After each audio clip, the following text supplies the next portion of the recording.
Hello, everyone, and welcome to Disney Magic Podcast, a fun new Disney podcast hosted by a British guy.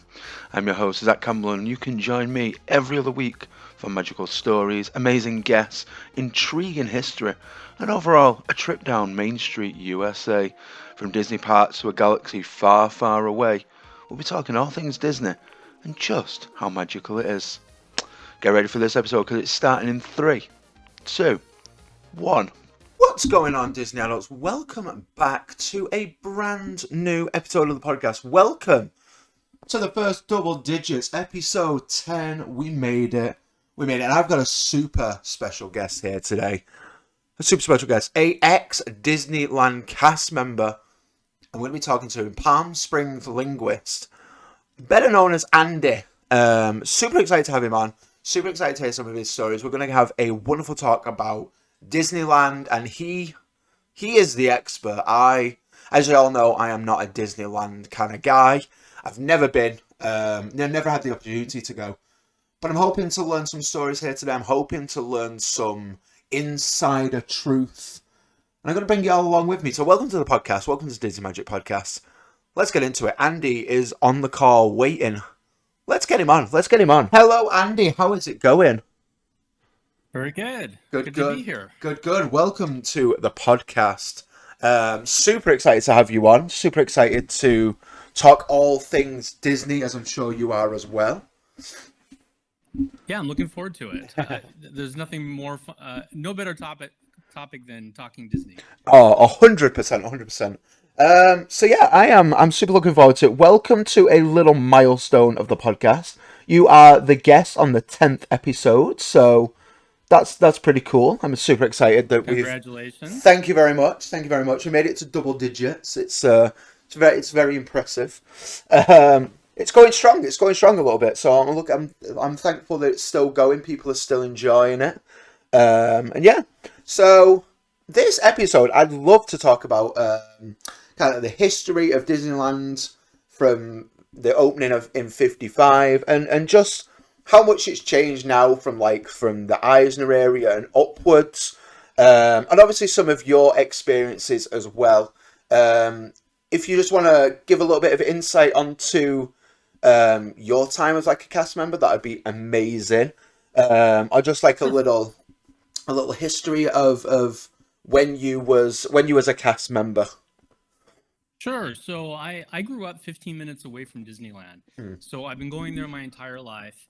In 1983, I was a first-generation annual pass holder. Nice. That was the very first year when they had annual passes. So me and my best friend, we both got one, and we're going every weekend. And then as soon as I was old enough to work there, I hired in into outdoor vending, selling like balloons, popcorn, ice cream, things like that. Nice. And then after a year and a half, I transferred into attractions. And I worked attractions in most every area in the park, except for Main Street. Wow. But all the other areas I worked in. Some highlights: I was on the opening crew of Splash Mountain. Wow. I was also on the opening crew of Indiana Jones. Oh, wow, that is so cool.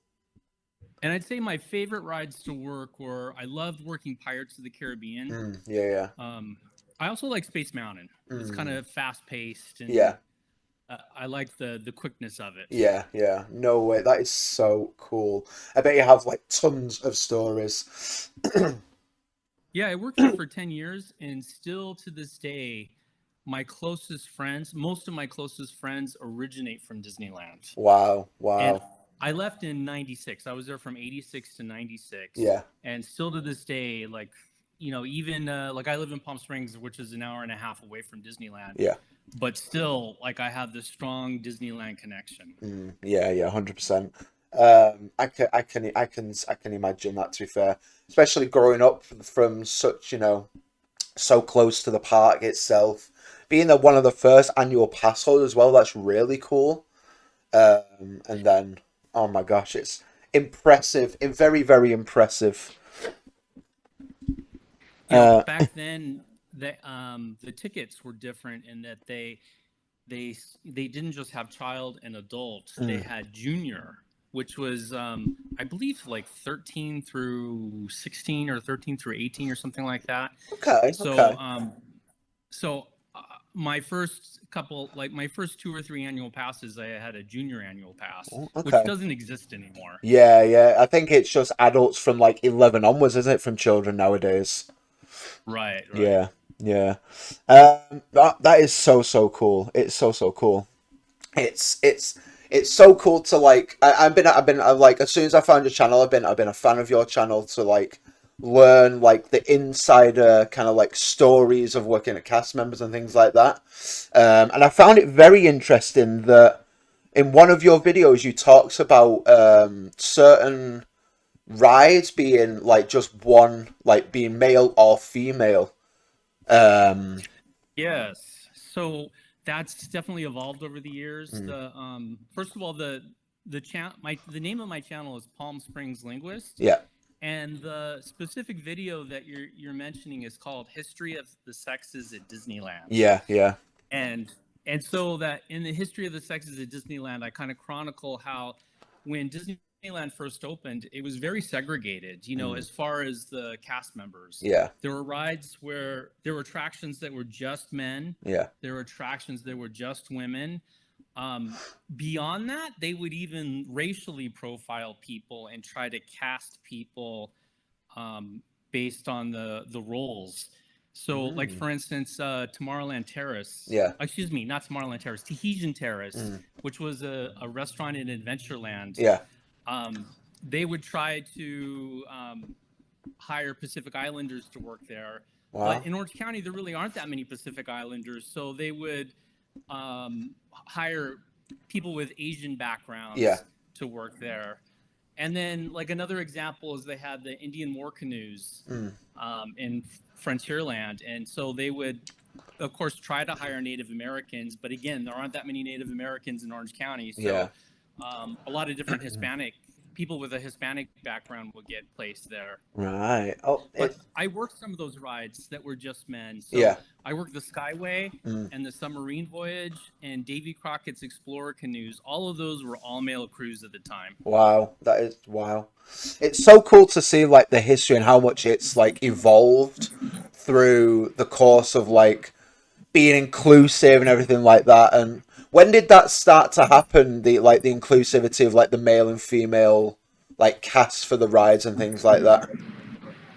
So there's different aspects you can look at it as far as like the working Mm, locations becoming integrated, no longer being all male or all female. yeah. There was individual locations that changed at different periods of time, Mm, but the main time was in 1995. okay. And what happened is that a good friend of mine, her name is Sue Barnaby, Yeah. so we call her Sue B. Subi. Sue B had gone to Disney World Yeah. and on a trip, and she went on the Jungle Cruise, and they had females on the Jungle Cruise. Oh, so And that at happened. Disneyland, So that happened before at Disney World before Disneyland.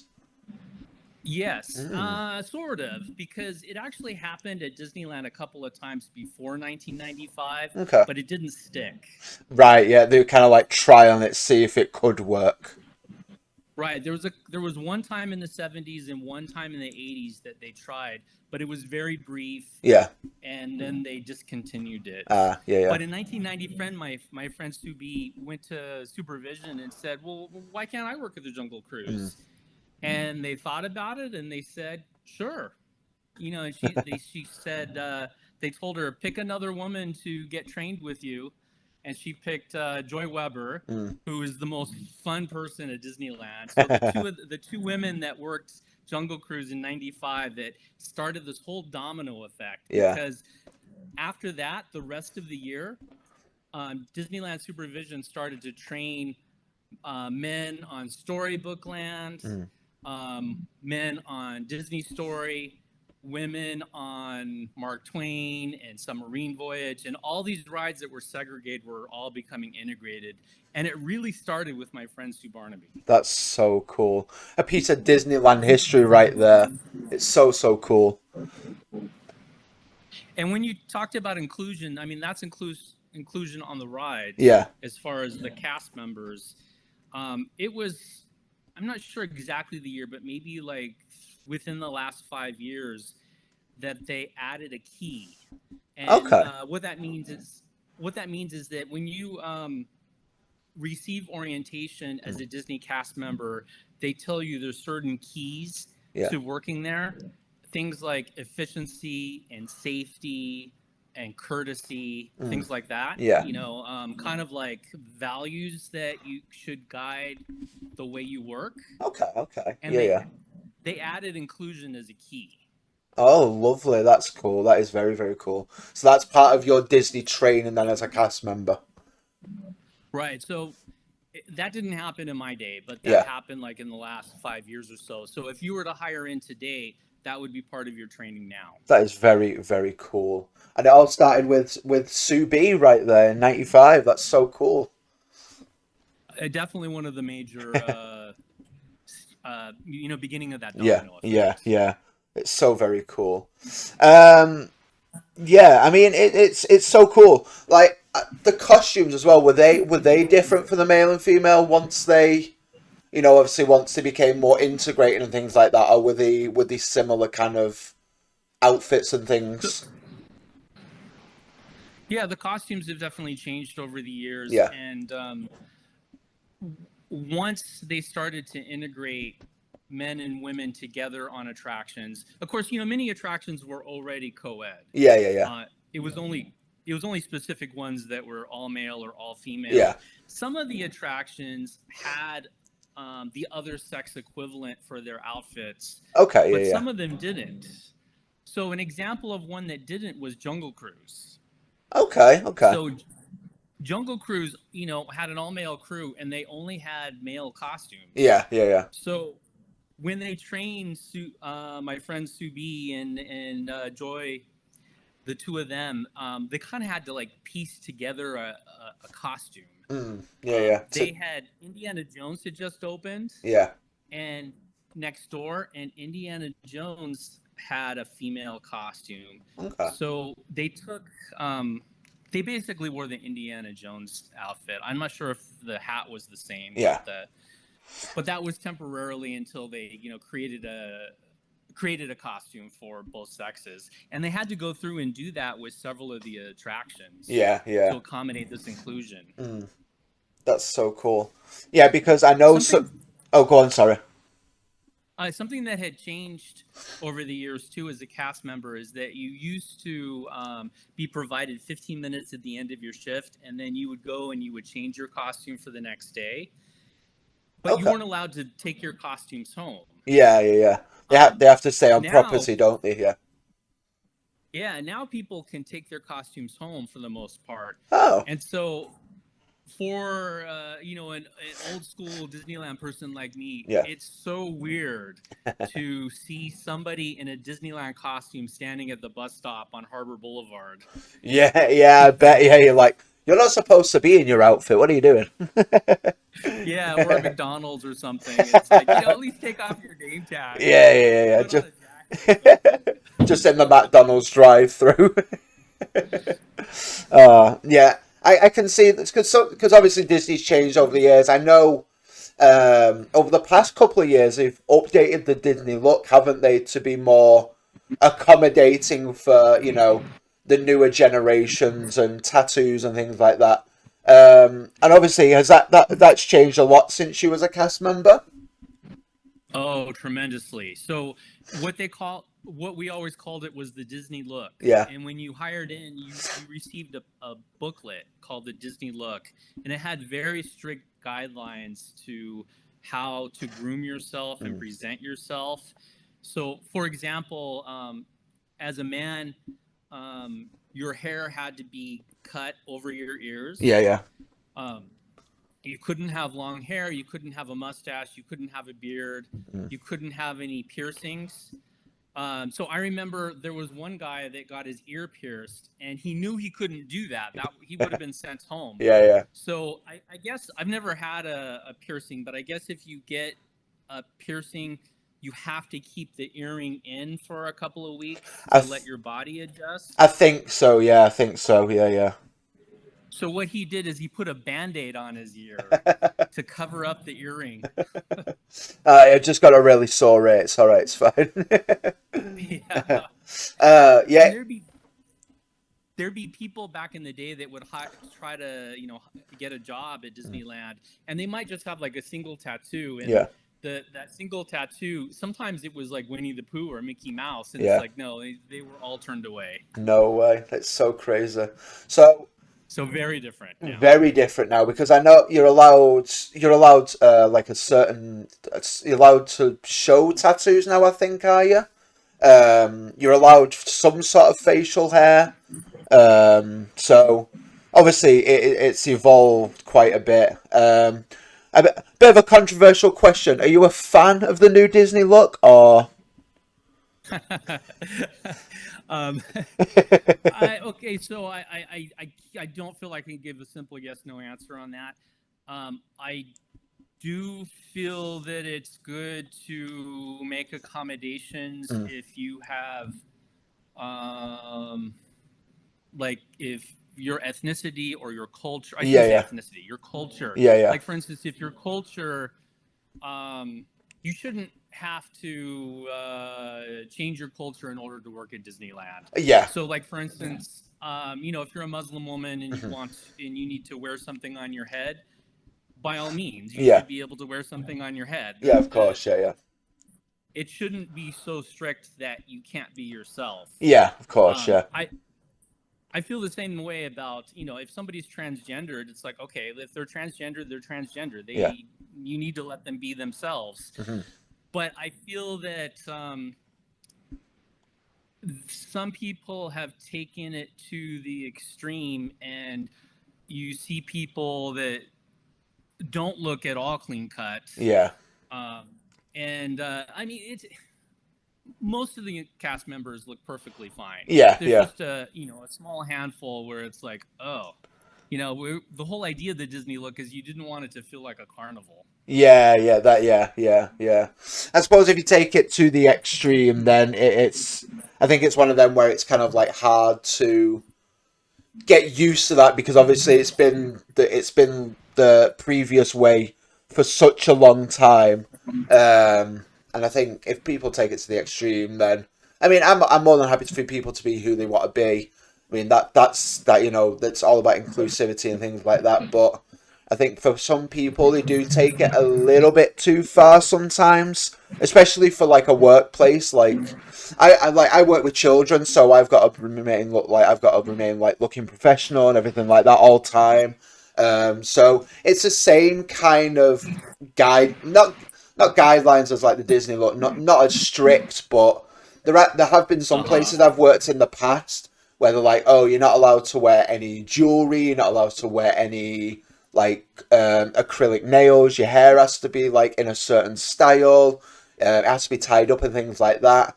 You always need to be like well dressed for like your job and things like that. Make sure clean uniform, everything like that.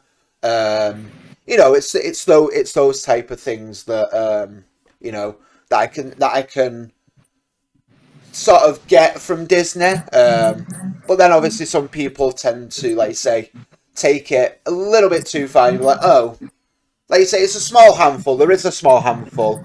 But Right. for the most part, I do like that they've included the ability to people to express themselves a little bit more in terms of going to Disney and everything like that, working for the company and everything like that.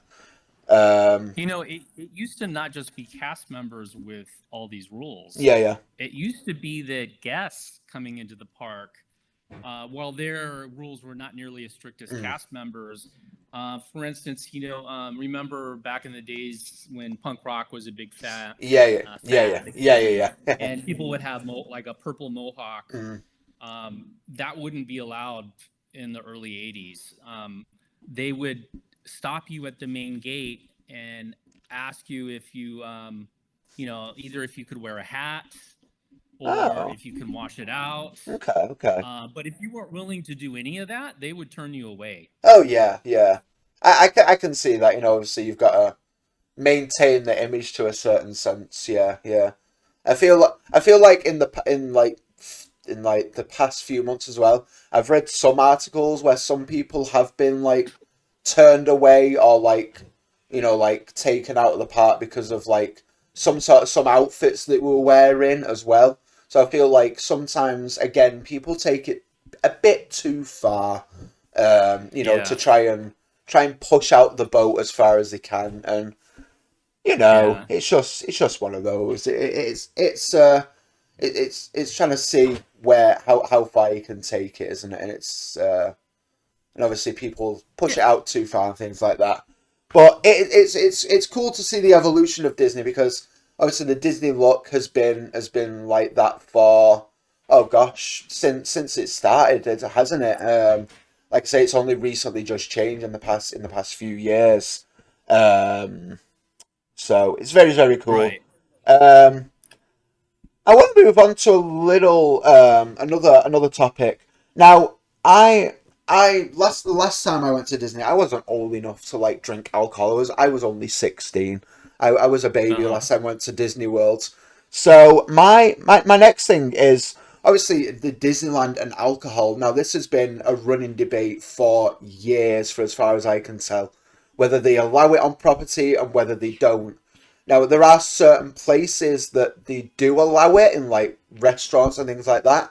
But I remember a certain time at like Disneyland Park and Magic Kingdom, I think, at Disney World, where there was strictly no alcohol, like at all. Um, was it the same for Right. you when you was a cast member? Or was it still fluctuating between?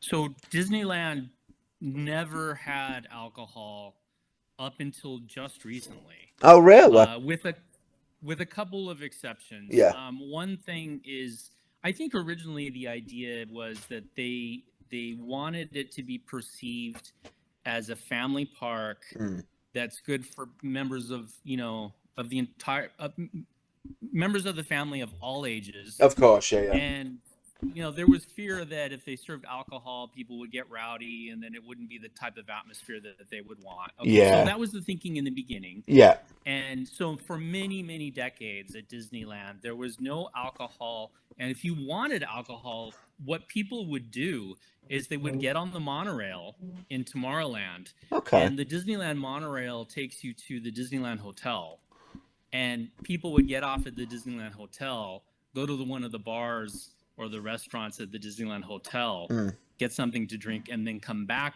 into the park, Okay. Yeah, basically yeah, through the monorail. yeah, That's what people would do, like in the old days. yeah, The one exception was the private club, Club 33. yeah, yeah, yeah, That's yeah, always had yeah, alcohol, and yeah. that's one of the ways that it stood out, Yeah, was that it wasn't just a private club, it was the one place you could get alcohol. yeah, In fact, when in where I live in California, where Disneyland is, the drinking age is 21 years old. yeah, So I decided I wanted being a Disneyland guy, yeah.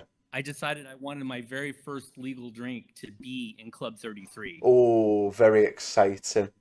Yeah. So I got a mint julep, Oh, and the reason lovely. I got a mint julep was, down in New Orleans Square. Mm. There was a restaurant that would sell non-alcoholic mint juleps, and I had had them my entire life, and I Yeah, loved them. yeah, yeah.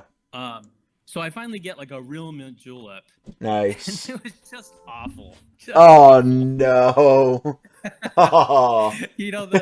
The drink, it's a green drink downstairs, Yeah, that's minty and sweet and is really good. yeah, yeah, The real mint juleps are nothing like that. But I finally went to the real New Orleans, to a plantation that had yeah. one like the Disneyland one Oh yeah. with alcohol, and that was really good. Oh, there you go. So it kind of rectified it at the end.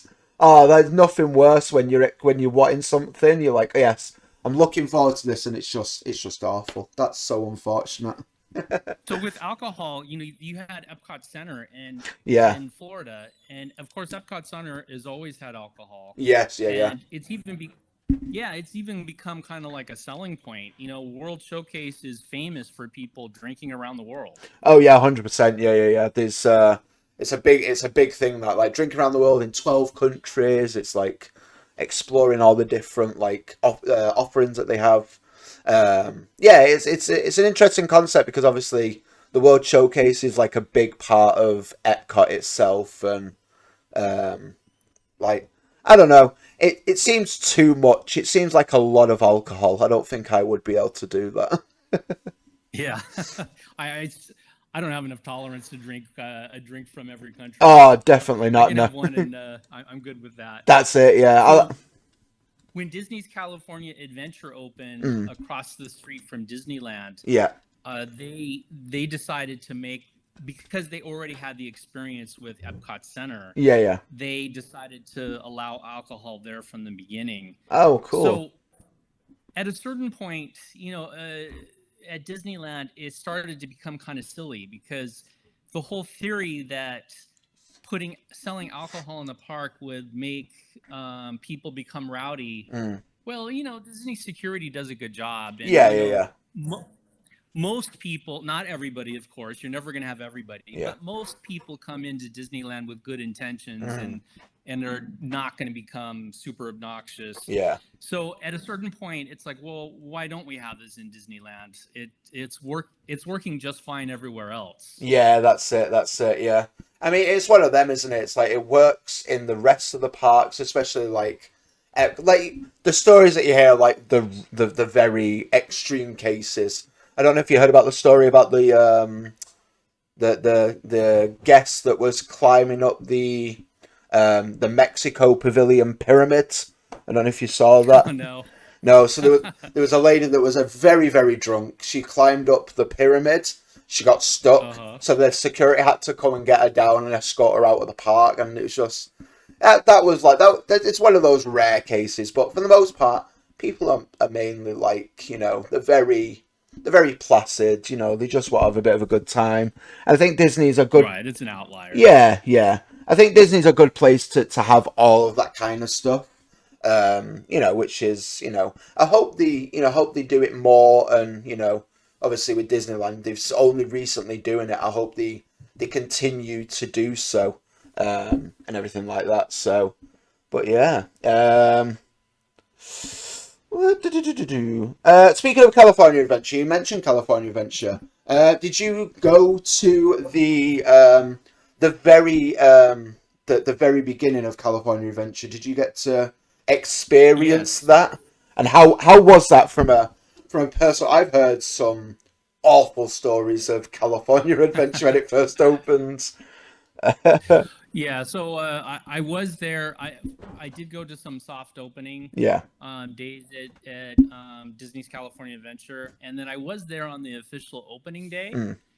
And I remember when I was walking around with some friends Yeah. in Disney's California Adventure on the opening day. First of all, it was not crowded, which I Yeah. think everybody was expecting it to be crowded. Yeah. A Yeah. new Disney theme park sounds like, to me, that sounds like a big deal. Oh yeah, 100%. Yeah.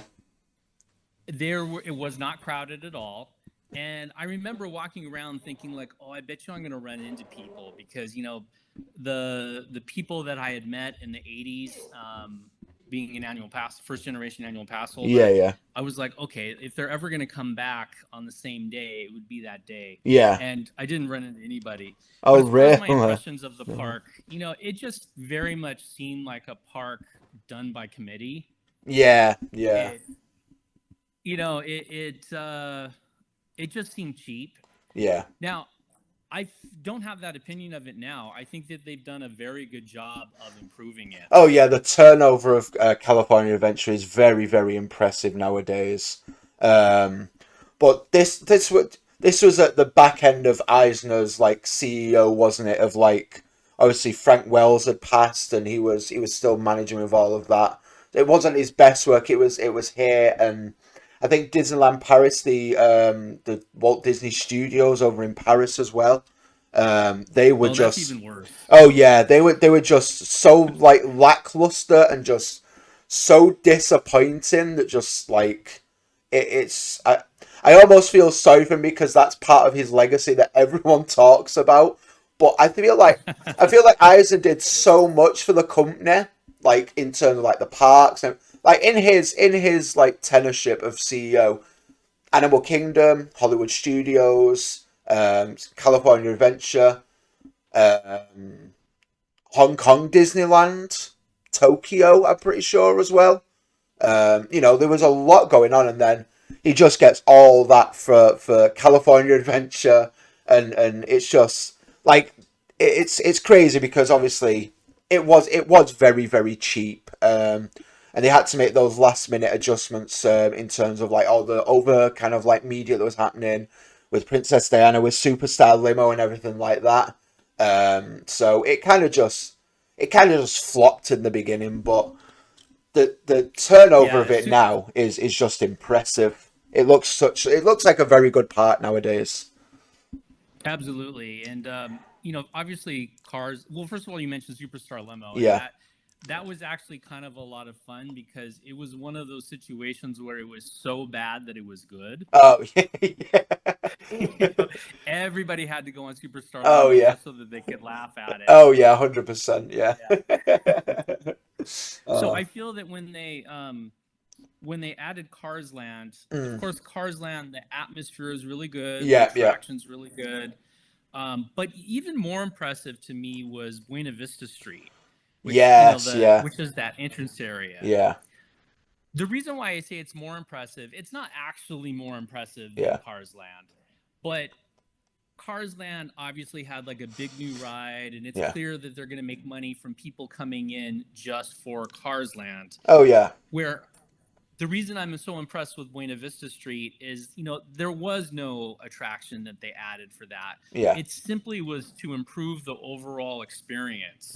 Yeah. Yeah. So that I found very impressive. That was, very much long-term thinking Yeah. and not the short-term thinking. Yeah. Going back to Eisner, I do feel that um, he did an amazing job for expanding Walt Disney World and Yeah. turning it into a true resort. Oh yeah. 100%. But when he got towards the end of his tenure, I agree. I think that the parks then were just really cheap. In the case of Disney's California Adventure, I almost feel like, yeah, because I mean, I just know like piecing it together. Yeah. Okay, so I'll start talking and hopefully it'll work out. Yeah. So, as far as Eisner, I think that what Eisner did with Disney's California Adventure is that he set up the structure Mm. so that the infrastructure was there so that Disneyland could become a resort Yeah. rather than just a single day park. Yeah. And if you think in those terms, he was successful. But I do remember after the novelty of the new park wore off, it almost kind of felt like, oh, can I just have my parking lot back? Because it used to be so easy to go to Disneyland for Yeah. a local. Yeah. You pulled right up in, you could park really, really close and then just get right in, get right out. And now it's a little bit of an ordeal. Yeah, yeah. It's more. I feel like it's more effort. And I was speaking to on another episode of the podcast with Adrian from Making Memories, and he was saying that when he goes to Disneyland, he can feel that it is more small, quaint, and that it is for the locals, as opposed to going to like Walt Disney World because it is more of like a tourist destination. And obviously, do you feel that way? Like, do you still feel that way with like the two parks there, or? It's definitely very different from Disney World, where Yeah, the majority of people at Disney World are not locals; they're yeah, there on vacation, yeah, and that's not what happens at Disneyland. Obviously, there are some people, yeah, but it's very much a locals park. yeah. What's Yeah, happened? Yeah, what's happened over the years, and this is I would say in the last 15 years, mm. we've gone. Or let me back up. In the early 80s, Disneyland was only crowded during certain seasons, Okay, yeah, yeah, like okay, like Christmas and spring break yeah, and summertime. okay, okay, And then it was pretty slow the rest of the year. And mm. then during the winter months, like January and February, after the Christmas rush was over with, Yeah. it would be so slow that they would actually stay closed on Mondays and Tuesdays. Wow. Wow. And they did that for several years. Wow. And then during the week, they would only be open from 10 a.m. to 6 p.m., and that was it. Wow. That's crazy, that, because Disney never rarely closes unless like it's, unless it's like an emergency, obviously, with the long stint of, the most recent thing I can think of with it closing was obviously the pandemic and COVID and everything like that. So, but was there any time? Right. Yeah, was there any times when you was working as a cast member that you closed that you can think of, or Yeah, in fact, I did a whole video on that on my YouTube channel, yeah, Palm Springs yeah, Linguist, yeah, and the video is called Days Disneyland Never Opened. mm, And of course, the Mondays and Tuesdays that we talked about was one, and yeah, then you mentioned COVID. That yeah, was the longest, of yeah, course. yeah, yeah. 9/11 was another one. Oh yeah, of course, yeah, yeah. Um, the day after JF Kennedy, John Kennedy was Oh assassinated, yes, yeah, yeah, yeah, yeah, yeah, they closed down the next day yeah, for like a day of remembrance. yeah. And then there were two different days, one in December of 1987, Mm. and then one in it was in the mid 90s, early to mid 90s, Huh. that they closed down because of the forecast of a storm. Okay. And that's something that I think would never happen again, because when that happened in the 80s and the early 90s, the park just didn't get as crowded as it does now. So, Yeah, yeah, Disneyland doesn't care if it rains. I yeah, mean, if it's flooding or something, that's one thing. But yeah, as long as things are under control as far as, water levels, yeah. they don't care if it rains. No, But it was so slow that they just would lose money if they had opened those days. of course, yeah, yeah, yeah. I think the only thing that they do now really is if a storm's in the area, I believe, is they just close the outdoor rides, don't they? Like the other rides that have an outdoor portion. Yeah, some of Yeah, the rides that are outdoors, yeah, some of those attractions will close down. yeah, yeah. But Um, overall, the park is open. yeah, yeah. But nowadays, especially in the last 15 years, the park has become so popular Mm. year round that there's no longer an off season. Yeah, The yeah. That's that I feel because like obviously it's gotten so popular. I feel like obviously it's hard. I think it's harder for the cast members to obviously have like an off season.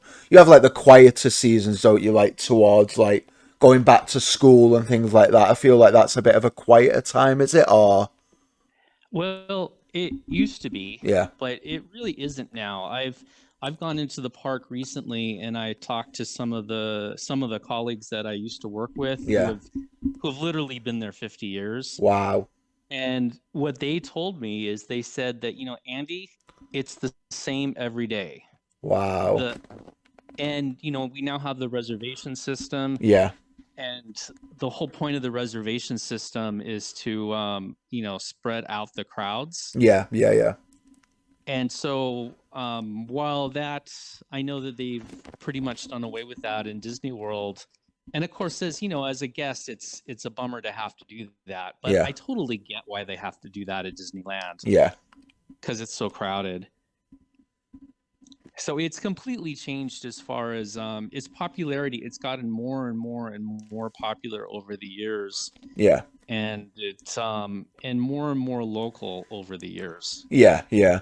I feel like that's like I feel like that's harder for the cast members, obviously being like working like constantly to like a high degree every day without having like a slower period in the year where they can just like relax a little bit. And obviously it's It depends on your personality, yeah. because I worked, in both conditions, Yeah, on days where it was extremely crowded and yeah, days where it was really, really slow. yeah, So, and I'm the type of person that likes to keep busy while I'm at work. So I preferred the busier days. yeah. I mean, saying that, I like being busy. To be fair, like I There's one day at work where I literally did like, I don't think I actually sat down all day, like at all. Yeah. So, like I was running around doing other bits and bobs, getting ready for like we had like an inspector coming from like our head office type thing. So it was like, right, this needs doing, and this needs doing, and this needs doing, and this needs doing. And I was like, by the time I actually sat down, I think it was like 5:30. I was like, this is the first time I've sat down all day. Wow. And the day flies by like that. That is very, very true. Very, very true. Yeah, it's keeps me on my toes because when I'm at work, I do like I work 4 days a week, but I do like like a 10-hour shift like every day. So I do like 7:30 until 6:30. Okay. But I'm in that building like almost 12 hours a day. I get into the building at like 6:45 in the morning, and then I'm there till like gone 6:30 at night, and it's like, oh wow. Still not a very long day, but you get used to it. I've been doing it for over a year now, so it's kind of just the routine now. But yeah, what are the shifts like at Disney? Are they long shifts, or so obviously I feel like you're outside more often in the heat and everything, and like how long would a normal shift be for a cast member when you was a cast member? Yeah, it can vary quite a bit, but it kind of just depended on your seniority. Okay. The more seniority you had, the longer your shifts would be. Okay. Because they would assign it based on seniority, Yeah. with the assumption that you wanted more hours so you could make more money. Yeah. So there, once you had enough seniority, you pretty much got 8-hour shifts all the time. Okay. I remember there were times where, the park, like now the park never closes. I'm not sure exactly what the hour is, like maybe 8 o'clock or 9 o'clock. Yeah. Like it's, it stays open fairly late. Where back when I worked there, it would be more extreme. Like during the summer, sometimes we'd have summers where it'd be stay open till 1 o'clock in the morning every single night. Wow. And then October would come and school's back in section and it would close. It would start to get less busy, and we'd only be open from 10 to 6 during the week. Yeah. So, depending on where you worked, like, there was attractions that I would work that would be outdoors. Yeah. And, I would pretty much enjoy that. But there'd be other attractions like working on Star Tours or Space Mountain. Yeah. Space Mountain didn't bother me. I like Space Mountain, but it's like Star Tours where you're indoors all day. Yeah. And the next thing you know, it's 6:30 at night and you're finally off and it's pitch black. You've not seen a speck of sunlight all day. Yeah, and it's, for California standards, it's cold. Yeah. So it's like, okay, it's dark and it's cold and it's like, oh, I much prefer the summer where we got off work earlier. Yeah. There was longer days. It was busier. It was just more exciting. Yeah. I can bet.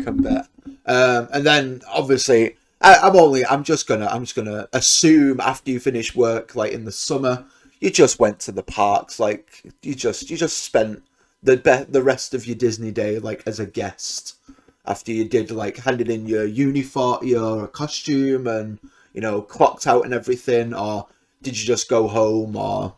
Like, that varied over the years. So, I was an annual pass holder before I worked there. Yeah. And so I would go there, every weekend. Yeah. And pretty much any day I wasn't working or going to school, I would be there. Yeah. And then once I started to work there, I still kind of went there a lot. Yeah. And then over time, that kind of shifted where, I had a specific friend that I would meet sometimes and we would go in the park, but that really kind of waned a lot. Yeah. But what was great is that when so my attitude about there would kind of change because it did feel a little bit like work, even though I still love the place. Yeah. But if I go to Disney World, that was different. At Disney World, like all that would wash away and it would be exciting again. But the day I quit Disneyland, all of the magic came back. Yeah, I was that was my next question actually. Like, did you feel like the magic like fade away because obviously you knew how like the attractions worked and obviously you saw backstage and everything. Did that kind of like hinder your view of the park or? No, I wouldn't say that that hindered my view of the park. In a way, that just added to my appreciation of the Mm. park. Yeah. Um, certain things are more impressive than you think they are. Oh yeah, I And of can course, imagine. yeah, and of course the opposite is true too. Some things look really impressive, and then once you know how it really works, it's like, okay, that's really not that big a deal. He's just So like, it goes in oh, both directions. yeah. But overall, knowing more about the park doesn't take away my enjoyment of it. I think it's just the fact that, if you are working, it's just the change of location, I think, more than anything. Yeah. That, when you get off of work, you want a change of locations. So sometimes when I would go in the park, like for instance, if I worked in Tomorrowland at Yeah. the time, Yeah. if I went back and if I met a friend and went into the park, I would just avoid Tomorrowland. Yeah. Just what I've been there all day. I don't want to be in there. Yeah. I wanna go and explore Fantasyland. Yeah. Yeah. Was there a certain place that you worked more than the park, like in one area of the park? Was it like, oh, would you like scheduled to work in all of the park, or is it like a specific area, like, or is it across the whole Yeah. park? So the majority of the time that I worked there for roughly 10 years. Yeah. And for 8.5 of those years, I worked in attractions. Yeah. They would status you to an area. Yeah. So you had like a homeland so for a long time, my homeland was Tomorrowland. Yeah. But I really knew more attractions outside of Tomorrowland than in Tomorrowland. Yeah. So it just depended on the season. Okay. Yeah. Something that was really special at the time is that every summer, so it used to be that every week you would be on a different attraction and they would call it the draw. Okay. And you would look at the draw and you would see what attraction you're on for that week, and you'd be on the same attraction the whole week. Yeah. And of course, sometimes you would look at the draw and you get all excited because it's a ride you love. And then there's other times you look at it and look at the draw and go, okay, who am I going to switch with? Or Yeah. maybe I'm going to save my call in 6 for that week. Or I do have one question about attractions, and yes, did you ever work the Jungle Cruise? I did not. You did not. The Okay. closest thing I worked was, as far as how it works, I worked Submarine Voyage, which Okay. is very similar, where you're just, you're actually driving the boat around. Yeah. No, so my question is, obviously the skippers have like a big old spiel that they have to memorize. Yes. How on earth do they just remember all of that? Because that is a good 10-minute ride. Like I could not remember all that. Is there a specific way that they remember it, or is it just like that much muscle memory? Is it just ingrained that you can just do it off the whim like that? Yeah, it's just simply repetition. Is it? Yeah, I thought it was. But I thought it was. I either thought it was repetition or just like some sort of earpiece or something like that, where it was just like just ingrained in your brain. But I was like, surely it's got to be something more than that, because like it's impressive, because like obviously the same jokes all the time, the same quips. It's like obviously they have to memorize it before they can be a skipper. If I'm correct. Right. I don't think it's as hard as you might think it is, because like if you were just sitting here out of context and said, okay, give me the spiel of the Jungle Cruise. Yeah. Sure, that might be a little bit difficult even for somebody who used to do it. Yeah.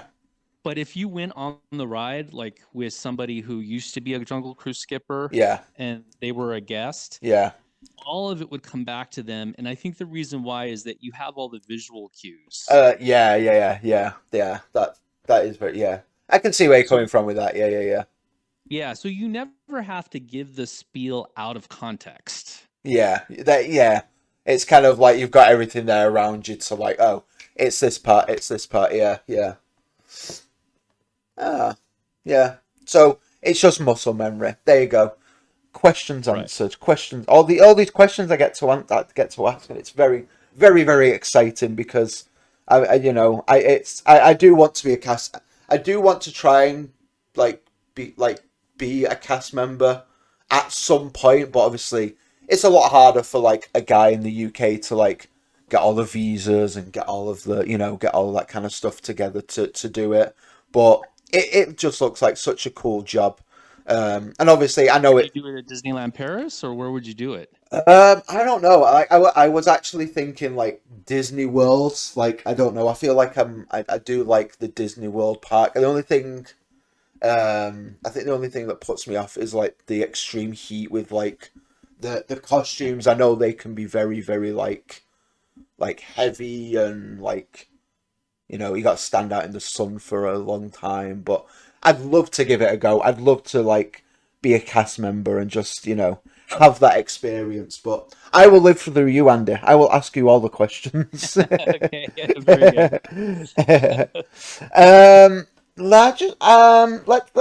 So I want to talk a little bit about the history of Disneyland as Sure. well. Just for we all know that Disneyland was, a dream of Walt's, where he sat at Griffith Park, and it was an absolute shambles when it opened. Mhm. The opening day was not as what anyone expected. Right. But I want to talk about, from your earliest. When was the first time that you went to the park, and did you see any changes from like obviously the 10 years that you was a cast member and things like that? Anything that stands out from your time, going to the park, daily from working and being a guest and everything like that. Yeah, it's changed in so many Yeah, ways. I first started going just literally as a toddler, like, my parents brought me there. yeah, So I don't actually even remember my first time going there because I was so little. yeah, yeah, Um, the I think that the thing that really has changed the most is the spontaneity. yeah, I feel like there's less spontaneity and it's more of a planned experience now. yeah, yeah. With Genie And Plus and everything like that. Yeah, right. So you went through different phases. Like it started off that you had a coupon book and then yeah, you had to use a coupon to go on to different attractions. yeah, yeah, yeah. And then around 1982, I Mm. believe, 81 or 82, Yeah, they got rid of that. And then at that point in time, it was just a free for all. You go in the park and you just stand in line and you go on the ride. yeah, And then I believe in the 90s, they started Fast Pass. yeah, yeah, And, you had to like plan it out a little bit more there. yeah. And then now that you have Genie Plus, it's even more planning. Yeah, So it, it's, I get why it has to be more of a planned experience compared to spontaneous experience yeah. because it's so much more crowded now than it was back in the days when it was a spontaneous activity. Of course, yeah, yeah, yeah, yeah, So of course I have a lot of nostalgia for just being able to, drop everything and run to Disneyland and you literally just choose anything you want to do yeah, and you could do those things. yeah, yeah, And those days are gone. yeah. Um, so I think that that's the biggest change. The Mm. other big change is that, it went from a very simple experience of just pulling up your car, right in front of the main gate Yeah. and getting in and spending your day at the park. Mm. And then, now you've got Downtown Disney and Disney's California Adventure and the Yeah, hotels and yeah, it's a resort. So that aspect has changed quite a bit. yeah. The size of it, just obviously making it, like you say, the spontaneity and being able like having to plan more of like a Disney day because of how much it's changed over the years and things like that. And, with the crowd levels and everything like that. Um, it, Other it things that have changed is like I remember, and part of this is just the culture has changed. yeah. You used to go there, and of course, if it was a crowded day, people would smoke, and you'd have to deal with Oh smoke yeah, all. yeah, yeah, yeah, yeah, And then eventually, it got to the point that they had smoking sections, yeah. and then now you just simply can't do it. Yeah, yeah. You have to go out of the park now to smoke. Right. Yeah. So, certain aspects, like I don't want to be too negative about this. It's not like everything is worse. No, some things are actually better. Yeah, yeah. I suppose that's the way with like how how progress works. Like some things you look back on nostalgia, like yeah, times were good, and then and then you look back and you think, actually no, that was really bad. I prefer it this way now. Another fundamental way trends that I've seen over the years is that there was a lot of entertainment and attractions that were they may have had Disney characters in them, Yeah, yeah, but yeah, yeah. not always. Mm. Um, but the Disney characters weren't necessarily trying to represent their movies and sell their movies. Yeah. Now I feel like if there's entertainment, chances are the entertainment is there specifically to sell the specific movie. Yeah, yeah, I agree with that. Yeah, yeah. There's a lot of IP in the parks nowadays, isn't there? Which I feel like the one like in your when your time as a cast member, there probably wasn't a whole lot of that in terms Right. of you know trying to like you say they're trying to sell the movies and things like that, or they're trying to tie it in with something. And I feel like that's a big thing as well with the change that I don't fully agree with like the originality of like the shows and things that they've done in the past. That they're doing now. That's it's more of a tie into like Epcot. They have like an Encanto show, I believe, or like a Coco show.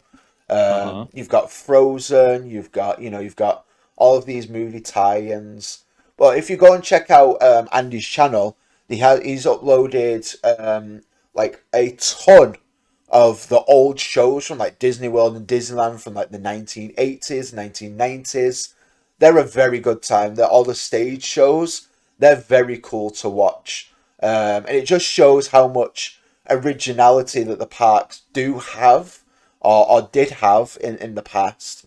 And it's cool to see, it's cool to see all those shows and all of those like musical numbers and things like that.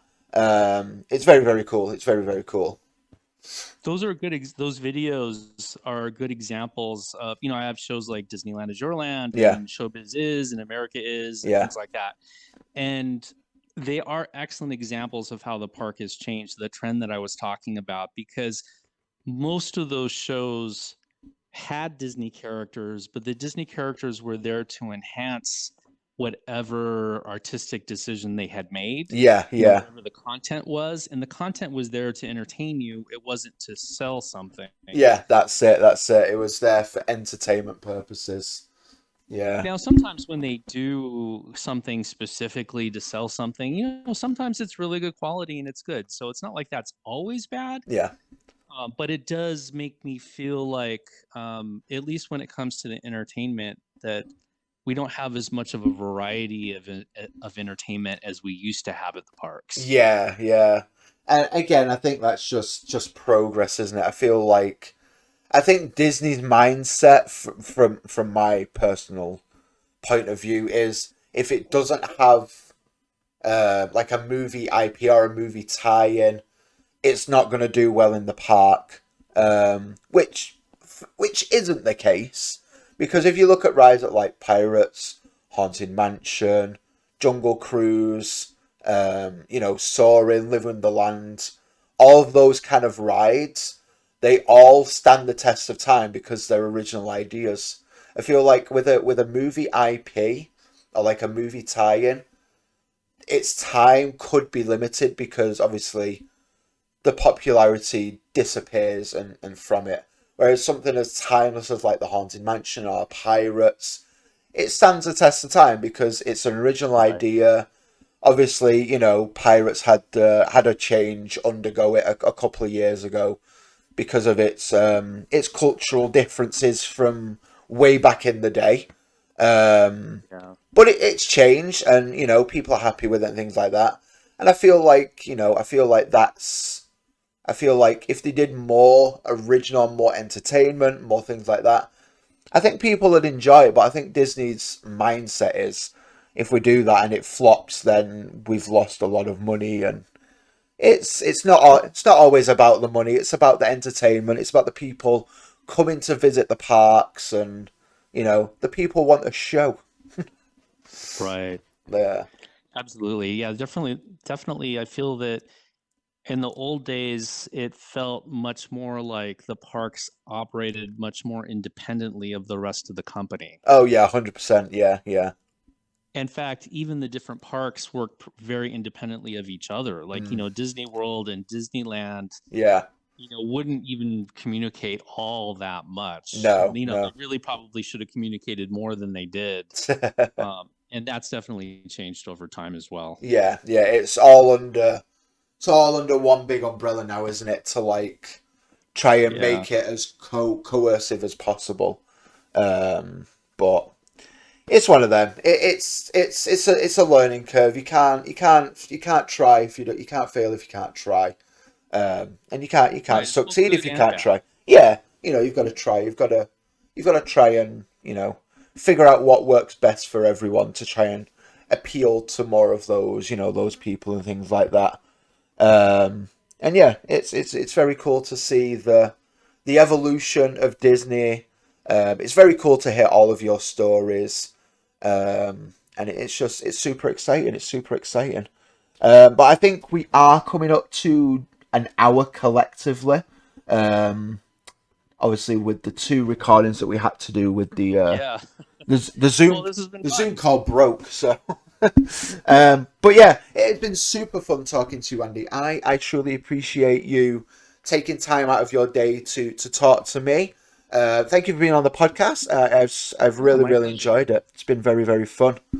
And I want you to go and check out Andy's channel. His link will be down below in the description, so you go and check him out.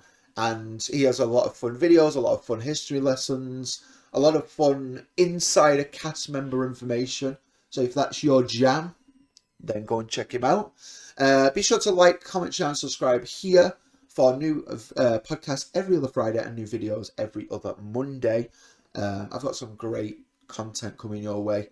I don't know when this is coming out. I think it's September sometime.